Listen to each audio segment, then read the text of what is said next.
Hello, আসসালামু আলাইকুম। ঈদ মোবারক। কেমন আছেন আপনারা সবাই? সো আজকে তো ঈদের সেকেন্ড ডে। ঈদের ফার্স্ট ডেতে আর আপলোড করা হয়নি।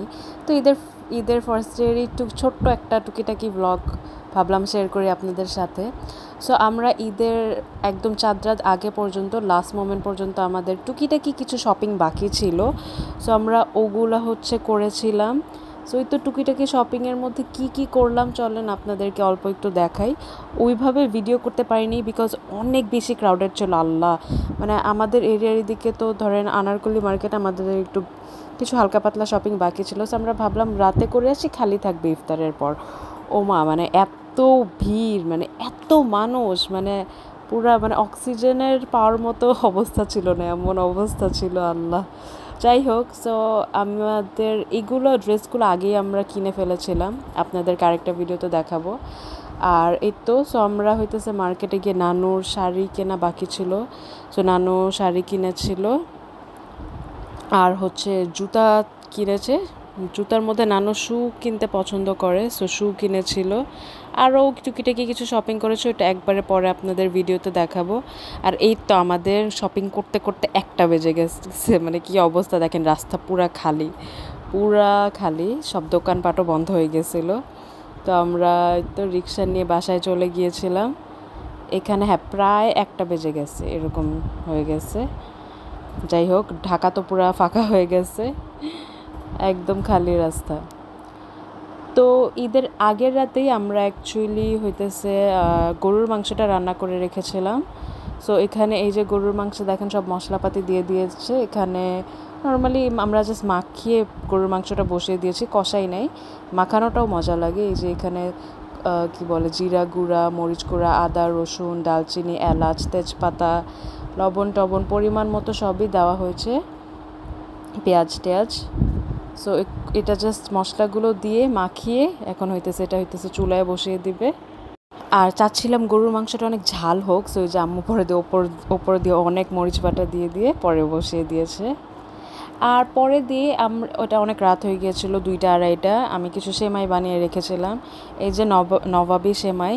সো আমি আগেই কাস্টার্ডটা বানিয়ে রেখেছি, দুধের মধ্যে কাস্টার্ড পাউডার, গুঁড়া দুধ টুড়া দুধ দিয়ে চিনি টিনি দিয়ে বানিয়েছি। এই কাস্টার্ড পাউডারটার না একটু প্রবলেম ছিল, কেমন জানি দানা দানা হয়ে গেছে। যদিও মুখে অত একটা বাজে না, সফটই, মানে মুখে ওরকম মনে হয় না যে দানা দানা, বাট কাস্টার্ড পাউডারটাতে মেবি একটু প্রবলেম ছিল। যাই হোক, বাট খেতে ভালোই ছিল। সো এই যে নিচে আমি ওই লাচ্ছা সেমাই কী করেছি, ঘি দিয়ে, গুঁড়া দুধ দিয়ে, চিনি দিয়ে ভেজে নিয়েছি হালকা। সো এই তো শুকনা সেমাইটা নিচে লেয়ার করে ওপরে কাস্টার্ডের লেয়ার দিয়ে আমি লেয়ার করেছি। আর এই যে ছোট্ট একটা বাটিতেও আমি করেছি লেয়ারগুলো দেখানোর জন্য। লেয়ারগুলো অত বোঝা যাচ্ছিল না। এই যে এরকম। সো আপনাদের কাদের এই নবাবি সেমাইটা অনেক পছন্দ জানাবেন কমেন্ট করে। সো তো আমি 3-4টার মতো লেয়ার বানিয়ে পরে ওপরে আমি কিছু পেস্তা বাদাম, কাজু বাদাম আর কিশমিশ দিয়ে দিয়েছি। এই তো 2টাতেই দিয়ে দিয়েছি।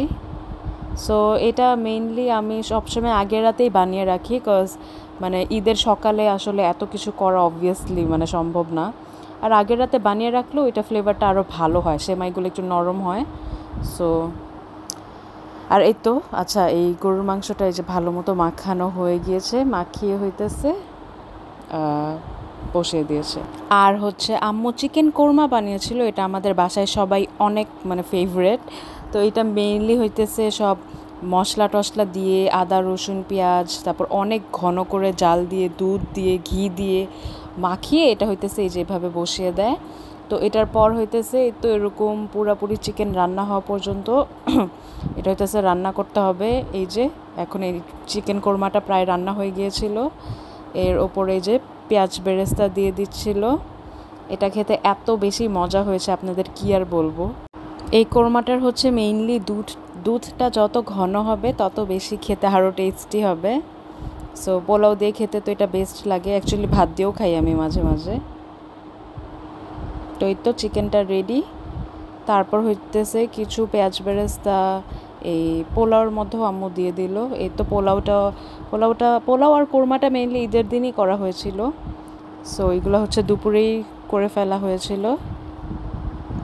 এই যে পোলাওটাও খুবই ভালো হয়েছিল, একদম ঝরঝরা পারফেক্ট। সো তারপর তো আমি দুপুরে একটুখানি গরুর মাংস দিয়ে খেতে বসেছিলাম। এই তো গরুর মাংসটা অনেক মজা হয়েছিল। আর তারপর আমরা আবার রাতে বসে সবাই খেলাম, কোরমাটাও খেয়েছিলাম, অনেক ভালো হয়েছে। সো এই তো এতটুকুই ব্লগটা। আর হইতেছে আপনাদের ঈদ কেমন গেল সবাই কমেন্টে জানাবেন। আর নেক্সট ভিডিওতে কিন্তু আমাদের মেইন শপিং ব্লগটা থাকবে, সো আপনারা অবশ্যই দেখবেন। সো সবাই ভালো থাকবেন, সুস্থ থাকবেন, আল্লাহ হাফেজ। অ্যান্ড অবশ্যই কিন্তু লাইক, কমেন্ট অ্যান্ড সাবস্ক্রাইব করবেন। সো ঈদ মোবারক।